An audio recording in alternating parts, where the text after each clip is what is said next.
Aloha and welcome to the Voice of Shortwave Radio. This is your guest host, Ancient Grass, Ancient_Grass_5121. I am now known as Mohawk Valley SWL on YouTube, and that is also my secondary name on Reddit as well.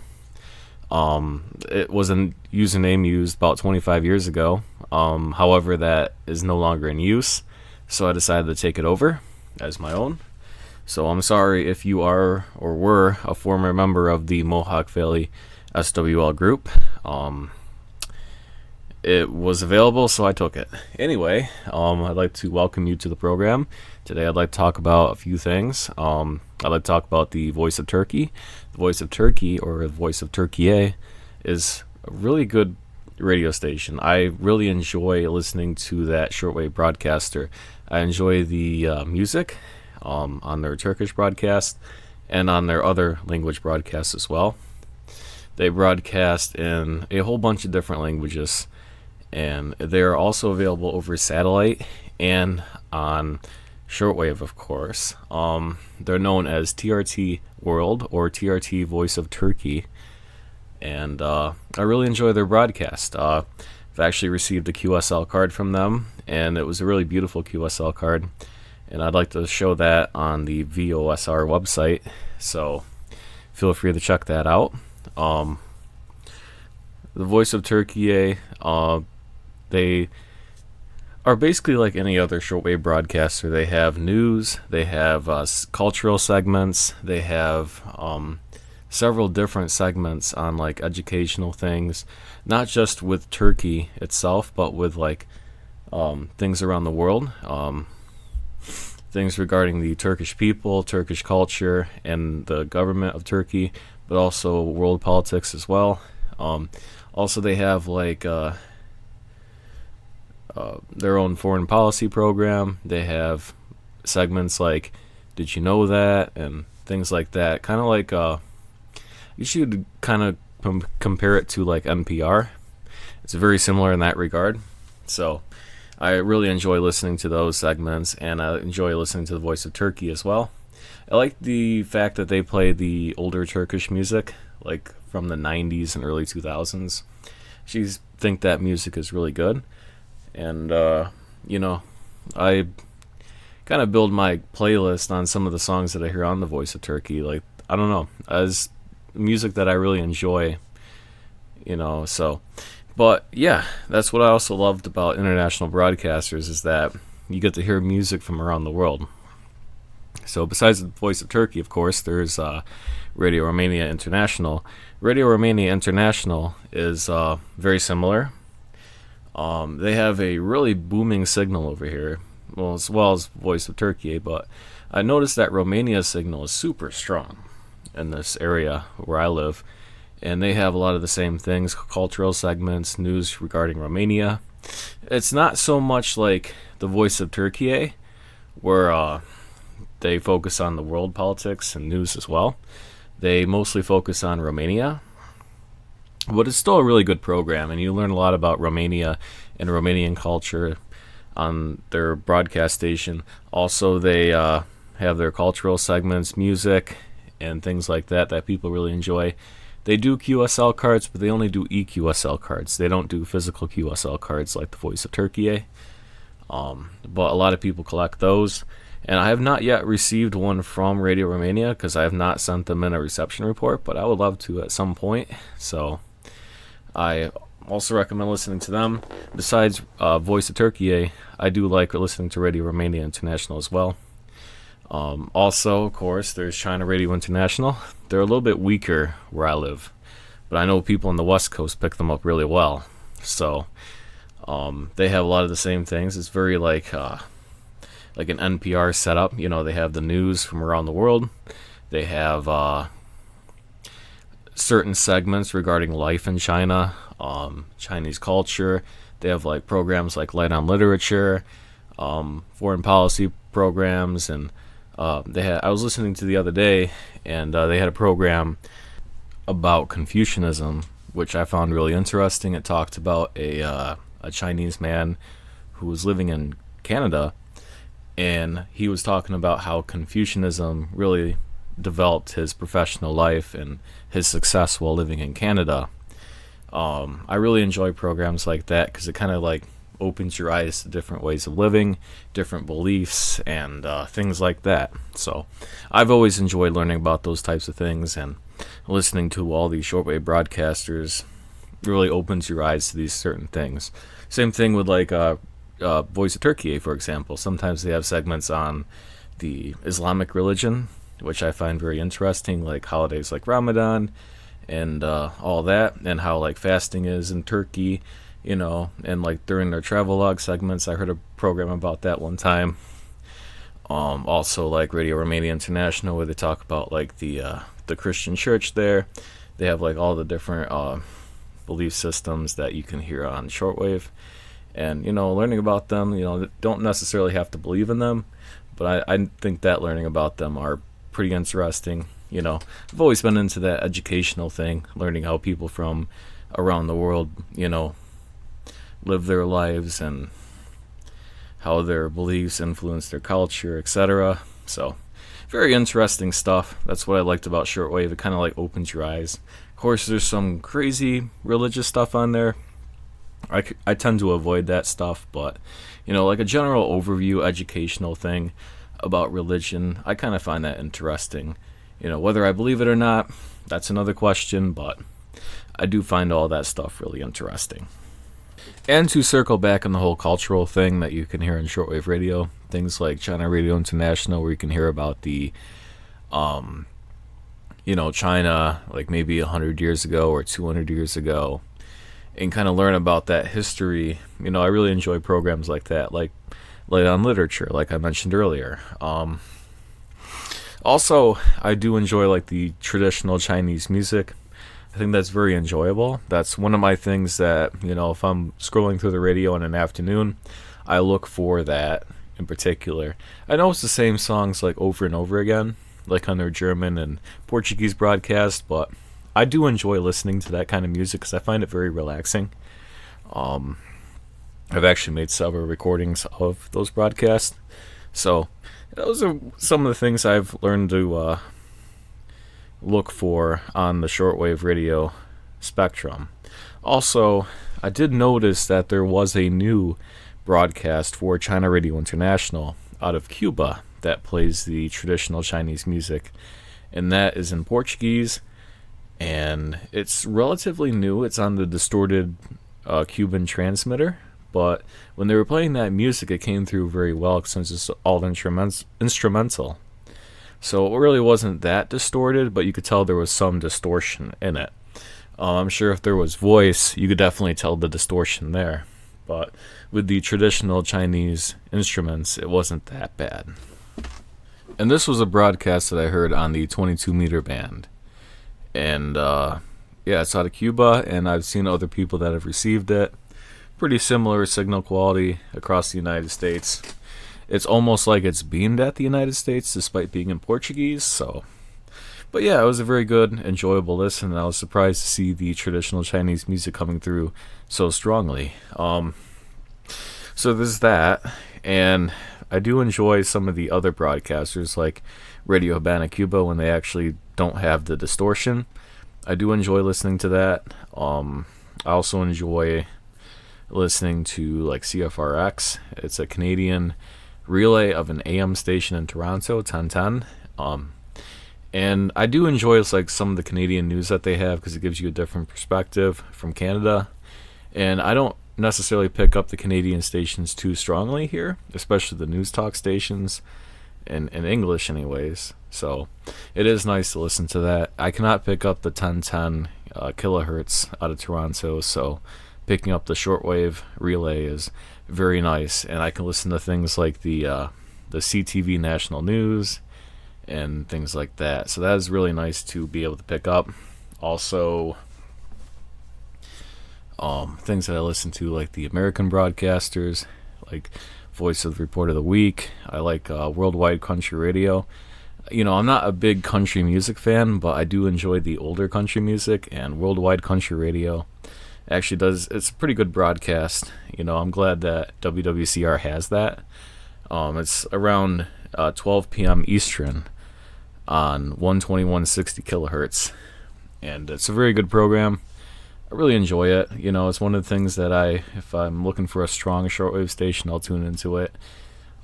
Years ago, I think it used to be the InfoWars or Alex Jones program, but I think that was taken off the air a couple years back. So now it's the Worldwide Country Radio. So I really do enjoy it. And yeah, so there's that. There's also a music program on WRMI. It comes on around 10 p.m.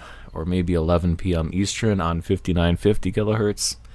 And it's like really like techno, like, like, I don't know, like clubby music. And I really enjoy that, I don't know what that program's called, but I really enjoy the music that they play. And I don't know, it's like really energetic, and it really like, it's nice to listen to late at night. So maybe not to fall asleep to, but it's definitely like, something to groove out to, if you know what I mean. So and yeah, there's that.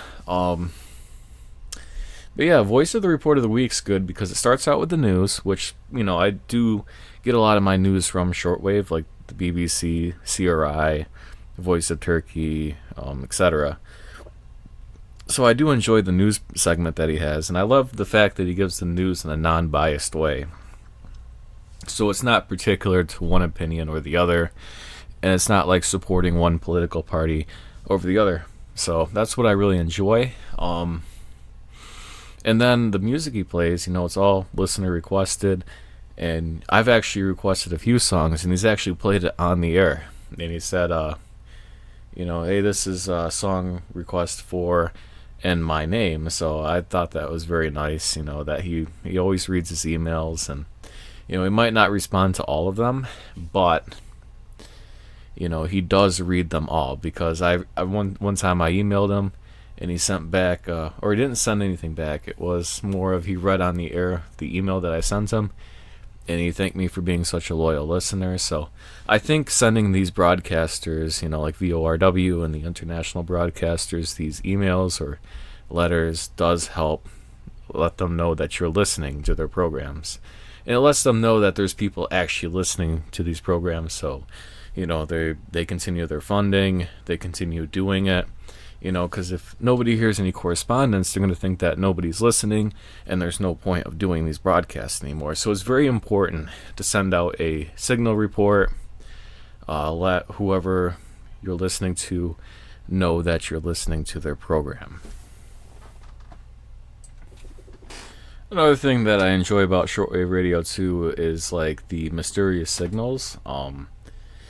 I noticed that with shortwave, there's a lot of strange signals and weird things that are unexplained, and it's always like interesting to try to investigate these things, although a lot of people don't have answers to what they are. So some of these strange tones, unless they're like really well known, a lot of people don't know what they are. There's been like things that I've picked up, like several, like, I don't know how to describe them, but like dits across the spectrum on like certain frequencies.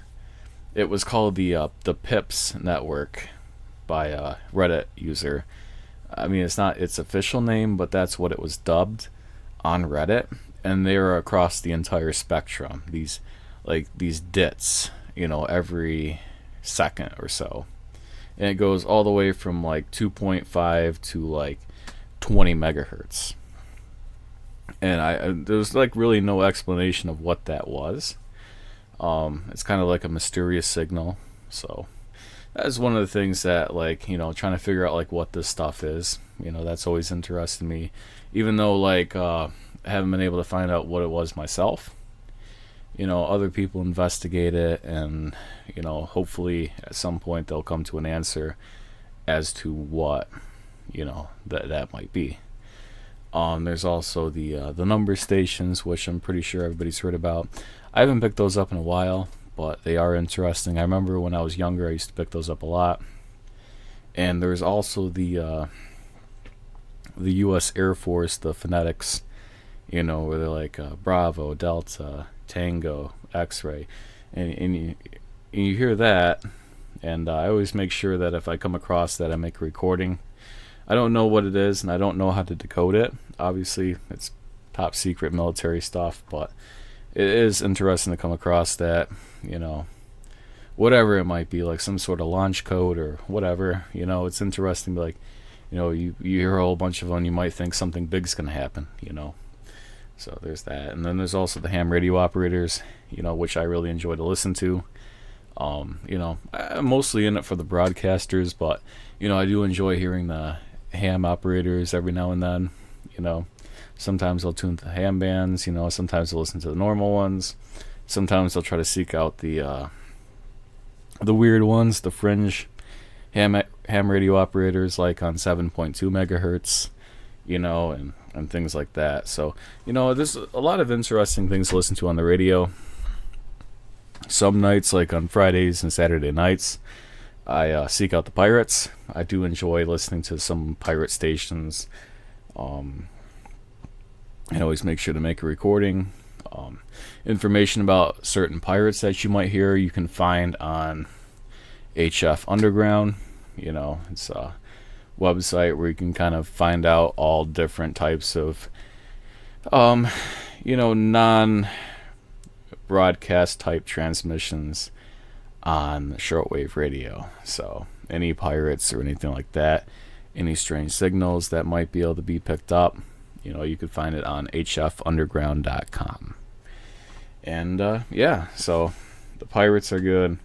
I do enjoy the pirates that do the like the SSTV, like Wolverine Radio, and I also enjoy the pirates that have they put their logo in the radio signal. I think that's really cool to be able to see that on a spectrum, like an SDR, to be able to see the logo of their station, their pirate station, kind of spelt out on the waterfall display. So I always thought that was really nice. And so besides that, trying to think of what else here. I've talked about in the past before how it's important to have different types of radios. I noticed that all radios work differently. All radios have different types of functions. Some are better than others. Like the Grundig Satellite 750 and the Grundig Satellite 800. They're very similar radios, but the 800 has a bigger speaker, good sound quality, and the 750 is good sound quality too, but not as great as the 800, and has fewer ports. Like the Drake radio, how it's can be computer controlled, which I really love. It has several different ports in the back, and it's a very nice radio that's enclosed in metal to reduce interference. And that's one thing that the 800 and 750 of the Grundig Satellite series are missing, is that metal coating. But that's also like something to look into when getting a radio. I do have a new radio that I picked up. It's a shortwave radio called QFX. That's the brand that makes it, and I bought it at a local department store for like $29. And despite it being solar powered and looks kind of cheap, I've never heard of the brand before, but it actually does work pretty good. I noticed that despite being an analog display, it's almost like a DSP type tuning system. So you do hear that silence in between tuning, and it seems to just tune in every 5 kilohertz. So, and you do pick up a little bit of whistling sound, kind of like an interference from the solar panel on the back. And it does work the best in direct sunlight, so there's that. But it does have pretty good signals. There is some image frequency problems. Like I was listening to VOSR, Voice of Shortwave Radio, on 15770 kilohertz. And I was picking up amateur radio operators on that frequency. So I was like, okay, maybe it does have an image frequency problem, but it is overall a good portable radio. If you can't order something online, or you get it as like a gift for somebody, it is a pretty decent radio. They had some other radios at this department store, but they only went from 8 megahertz to 18 megahertz. This radio, the QFX, is 5.9 to 18 megahertz. So that was the reason why I bought it. Otherwise, I wouldn't have bought it at all. And it's called a Retro 15 by QFX. So, and it has ports on it to charge your phone. You can also charge it without the solar panel. And it has an auxiliary port, SD card slot, works as like an MP3 player, and has a flashlight on it. It's overall a very cool radio. Rechargeable batteries, so you don't have to replace the batteries. And while it's not a well-known brand, I've certainly never heard of it. It does work as a really good radio. So if you do see one of these, I would recommend picking it up, and it doesn't drift since it's like a DSP radio. So, unlike traditional analog radios that have the drift issue, this radio will not have that. So definitely a good starter radio if you're interested in picking up a shortwave radio for getting into the hobby for somebody or whatever. So, but yeah, and this is one of the programs that I like to listen to because it kind of gives you a glimpse into different radios, different programs that you can hear on shortwave, different things that are on the shortwave spectrum. That's what I like about it. And like certain shortwave, historical facts, that's what I really enjoy listening to. So, yeah. Right, so now I'd like to do the letterbox segment. And we have an email from a regular listener, Adrian from Malta, and he reports a SINPO rating of 55454 on 15770 kilohertz WRMI, Okeechobee, Florida. He's using a Deegan DE1103 with a long wire antenna of 27 meters. He has thanked us for the shout out and sent a file, an audio file for confirmation. And we also have an email from a regular listener, Master Player 30 from Louisiana. He reports a signal of S7 to S9 on 9455 kilohertz and says it was a great show. Regular listener from St. Catharines, Ontario, Canada, Paul, reports a SINPO of 54355 on 9455 kilohertz using an SDR out of Washington, D.C. He says another great, enjoyable program, and thanks to Ancient Grass, yours truly, for the segments. He puts out a lot of useful information. He says our station is his number one station. And he remembers picking up Vanuatu and the Solomon Islands while in New Zealand. Regular listener E.A. Frizzle from Dallas, Texas, near Kaufman, reports a SINPO of 55544 and S7, S9 on two radios, the Xiegu G90 with a CB half or 1/4 ground wave plane, and an Eton Elite Executive with a 200-foot loop on the ground, and also a Rodtel RT860 and an RT880 connected to an MLA30 for weak signals. He says it's rinky-dinky, but it works for him, so that's good to hear. He loved the RNZ segments, and RNZ is one of his favorites. The interval signal is the new call of New Zealand Bellbird. A great sound in the dark hours, he says. And a new listener, Isao, from Chiba-ken, Japan. He reports a SINPO of 45454. Good signal with no interference on 9455 kilohertz on a remote Kiwi SDR located in East Falmouth, Massachusetts, USA, with a 155 inverted L antenna. He has sent us some programming information from the show, and he thinks that the RNZ information will be very useful for his future shortwave listening.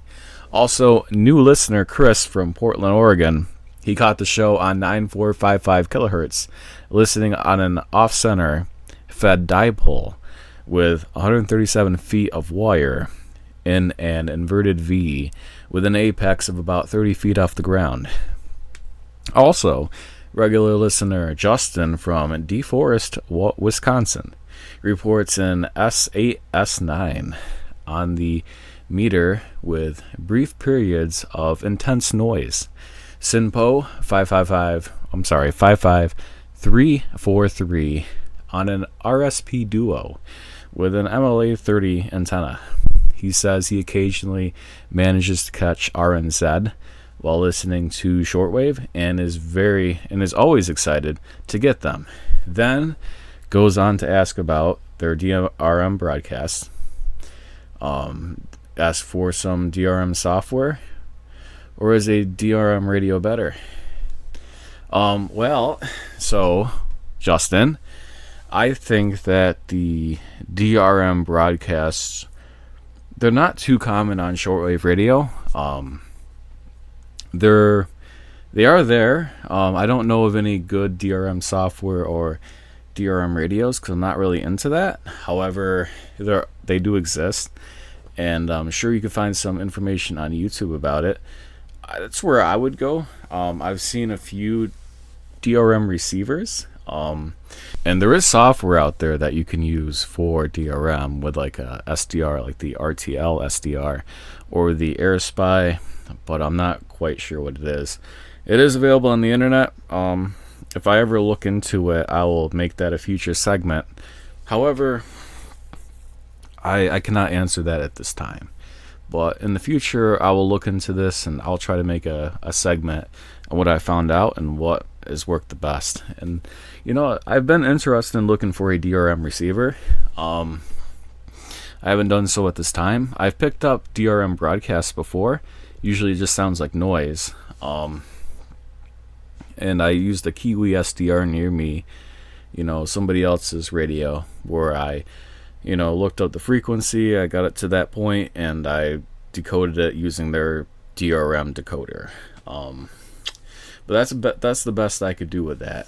So, Kiwi SDR, there are some that do have a DRM decoder. So, if you wanted to test that out for yourself right away without downloading anything, go ahead and look through Kiwi SDR and try to find a DRM broadcast. I know Radio Romania does it. RNZ does it, BBC does it, and yeah, a lot of the international broadcasters will do that. But I've never really been into it. I know, not to forget China Radio International, so they also have their DRM service. So, Lee from Arlington, Tennessee, reports an excellent signal tonight. So, thank you for all of the letters, guys and gals. I really appreciate it. I really loved all the messages about RNZ. I really do like listening to RNZ myself. They are a broadcaster I don't normally talk about because I pick them up all the time.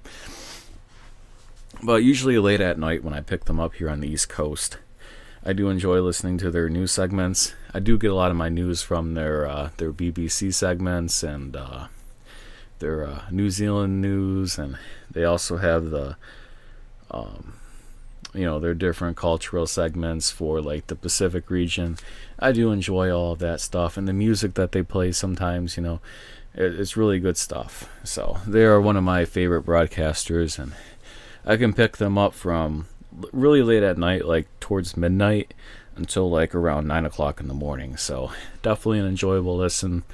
RNZ is I'd say one of my favorite broadcasters. So the Voice of Turkey is my number one, and all the others kind of fall after that. But RNZ is up there for sure. I couldn't give it a number, but I really do enjoy listening to them. So if you haven't picked them up already, I would recommend that you check them out. Oh, also before I end this letterbox program, I would like to read 2 additional emails. This one is from Gregory Majewski. From let's see here, Oakdale, Connecticut, and he says that he picked up WRMI on 15770 kilohertz, July 19th. The program talking about Radio New Zealand. Says it was very interesting, and it comes in really good at his location. And he gives us a SINPO rating of 55334.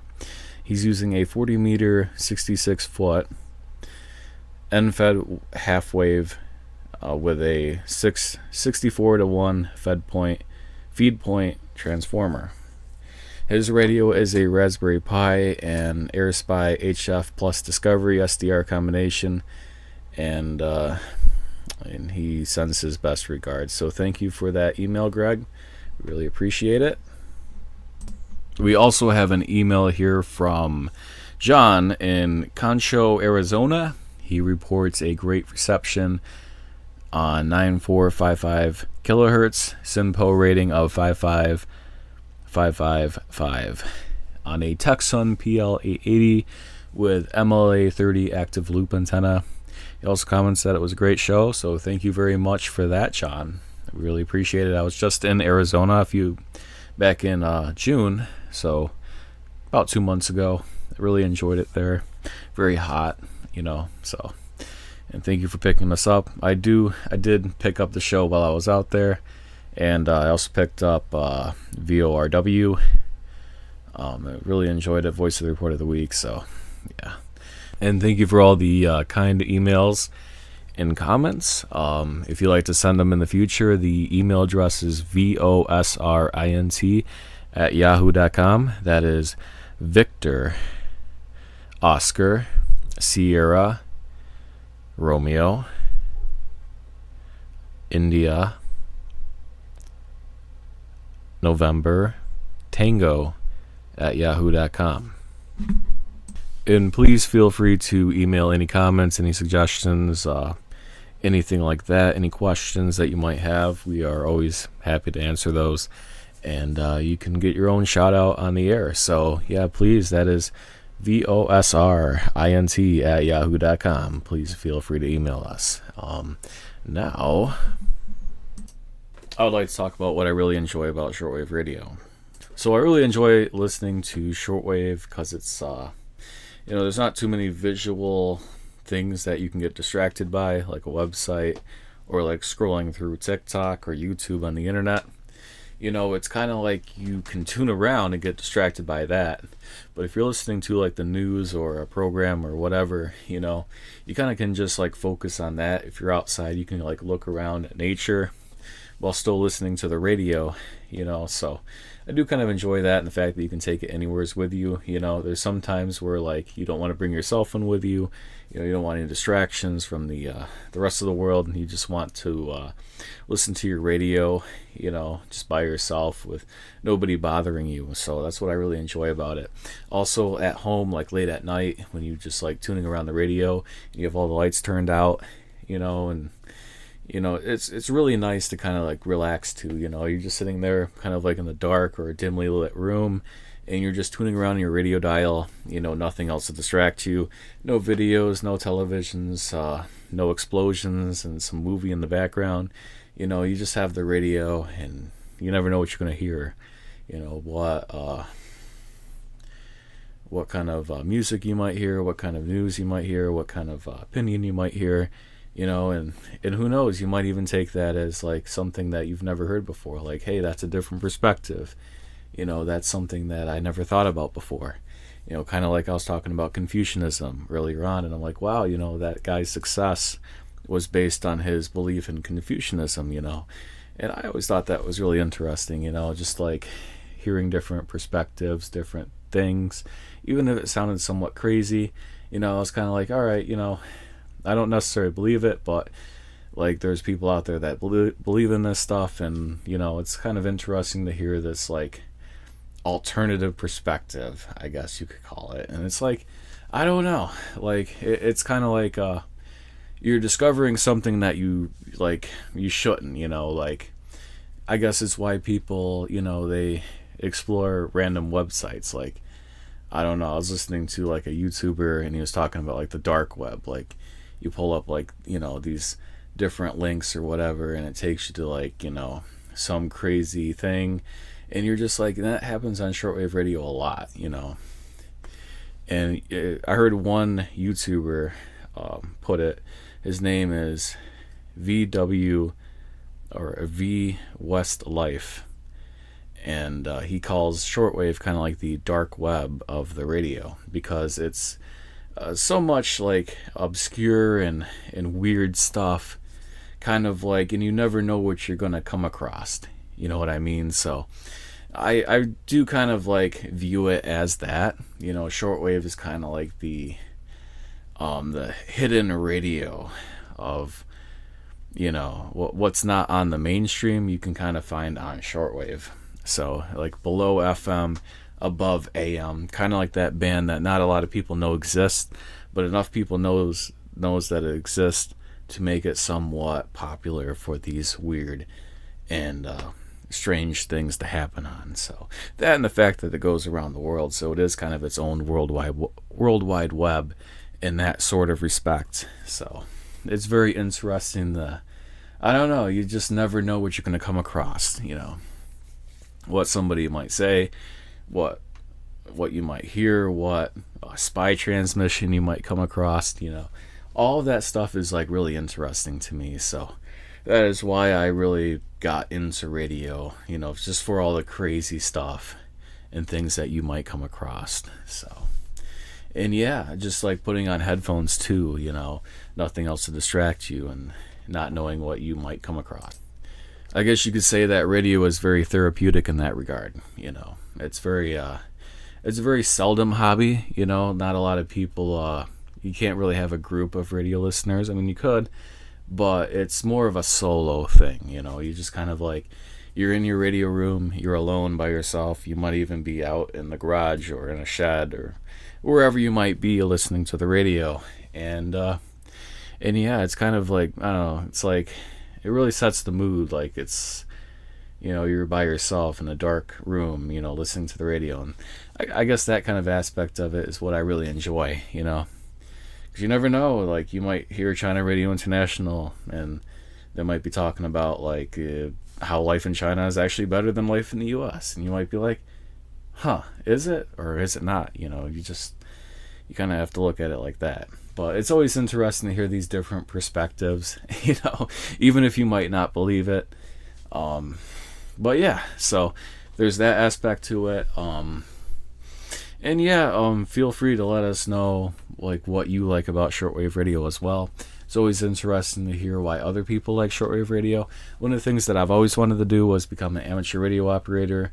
I'm still working on that. I haven't done that yet, so I have to study for that and eventually become one. I've looked into CB, but a lot of crazy stuff going on with CB radio. You know, it's a lot of people using amplifiers and things like that, so it's kind of hard to just use the regular CB radio and try to be heard. So I thought about putting one in my car, but I never got around to it. But I think maybe in the future I might try to do that, so that should be interesting. But yeah, I don't know, I always thought radio was interesting, and you know, every time I met somebody else that was into radio, I got really excited, because it's really hard to meet people that are into this hobby in real life. You know, I met a lot of them on Reddit, but, you know, coming across people like this out in the open, you know, not a lot of people are into shortwave anymore, and it's kind of sad, but at the same time, there's enough people where it's still kept alive, like what you see today. So, and there's still a lot of people in countries where shortwave radio is the only way they get communication with the outside world. So, you know, thankfully for shortwave radio, they can have that sort of communication with places outside of the country that they live in, you know, places that are war-torn and places that are experiencing extreme poverty or government censorship. You know, they have shortwave radio to rely on for that. And one of the things that I've also experienced too is, like, when the power goes out, I don't have internet access. When the power goes out for a while, I lose data on my phone. So, you know, even though I might not have a connection to the internet, I still have shortwave radio to, you know, kind of explore the rest of the world, which is one thing that I really love, is the fact that you don't need internet. And you could be pretty much anywhere and pick up shortwave stations. So shortwave is a really useful tool for that, and I think that, you know, even in the future, shortwave is going to remain a strong platform for the reasons I've mentioned, and there's still people like you listening that keep it alive. So really appreciate that, everyone that listens to shortwave radio and anyone that's in the amateur radio, trying to keep the spectrum alive. A lot of people talk about how shortwave's dead, and I don't really think so. I think, there has been a drop in popularity, but, there's enough people to listen to it that it still stays, as alive as it is today. So, and there's still new shortwave broadcasters popping up, and that's a really good thing for us in this hobby. There was talk a little while ago about them getting rid of the AM band in cars, and thankfully that never happened. There was enough people in the US that said, hey, we need AM radio.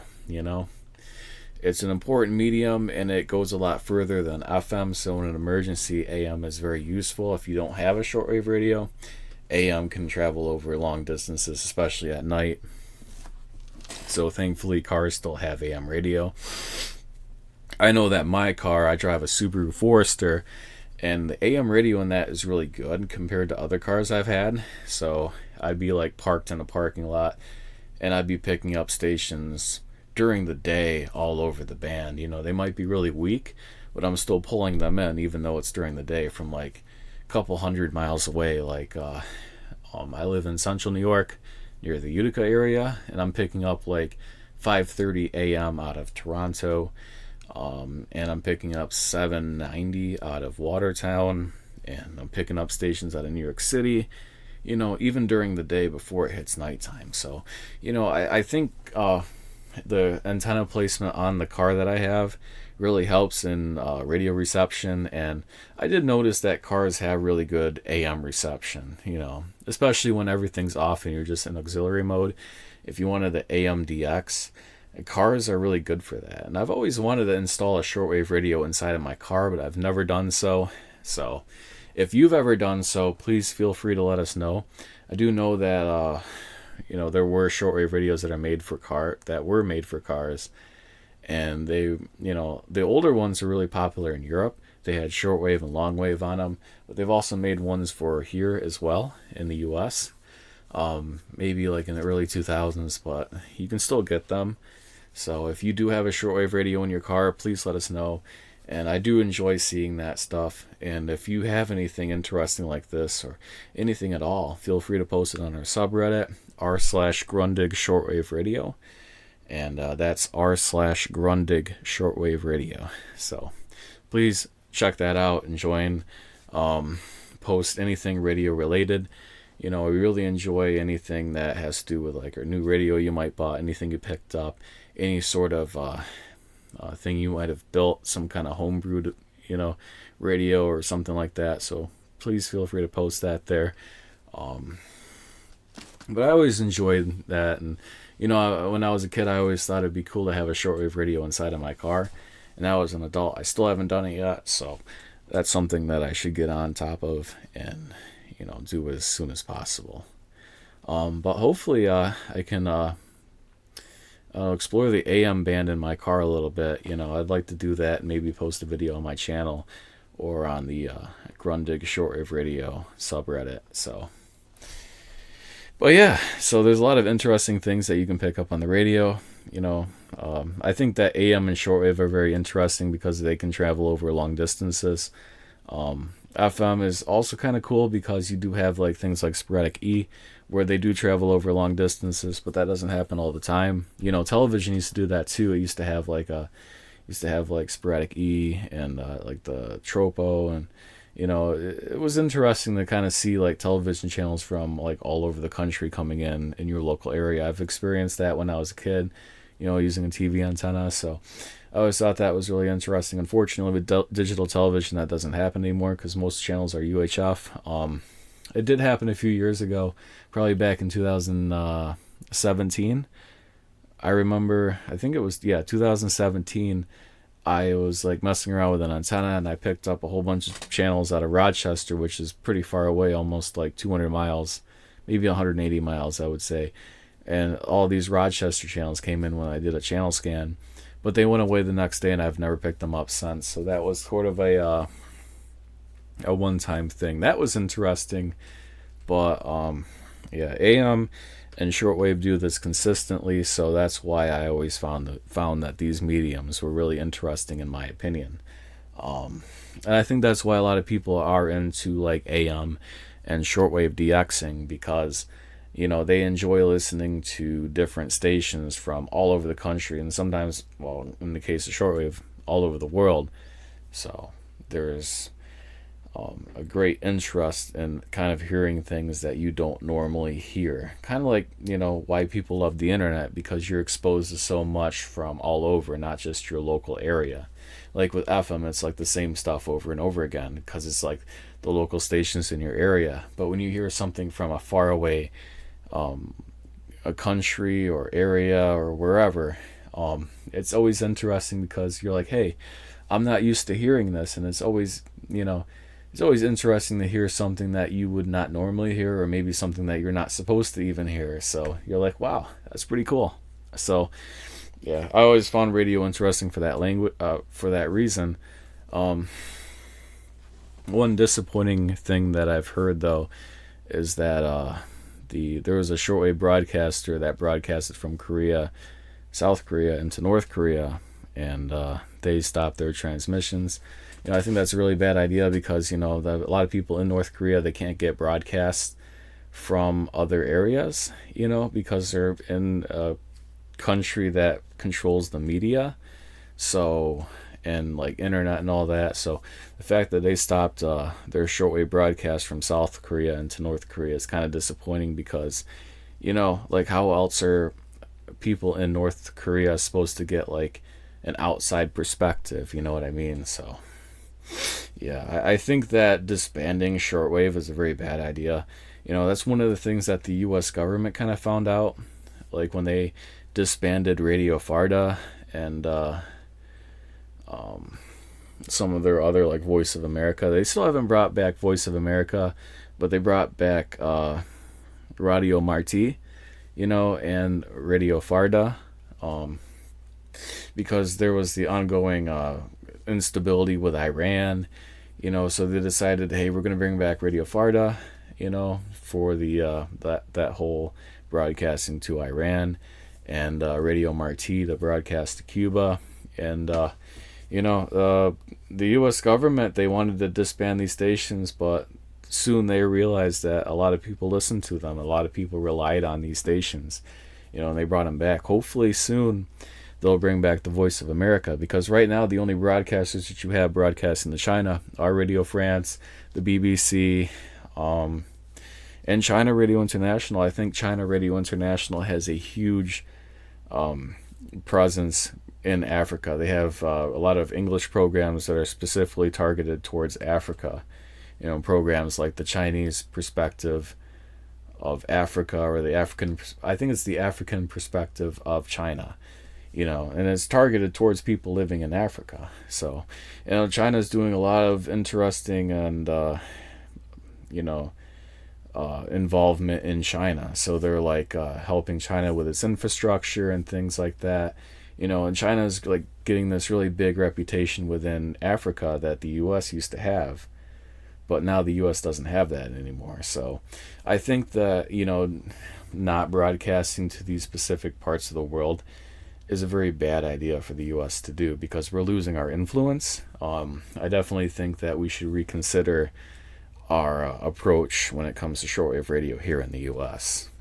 So luckily we got Radio Farda and Radio Marti back, but now we need to work on getting Voice of America back. And that's all I'll say on that.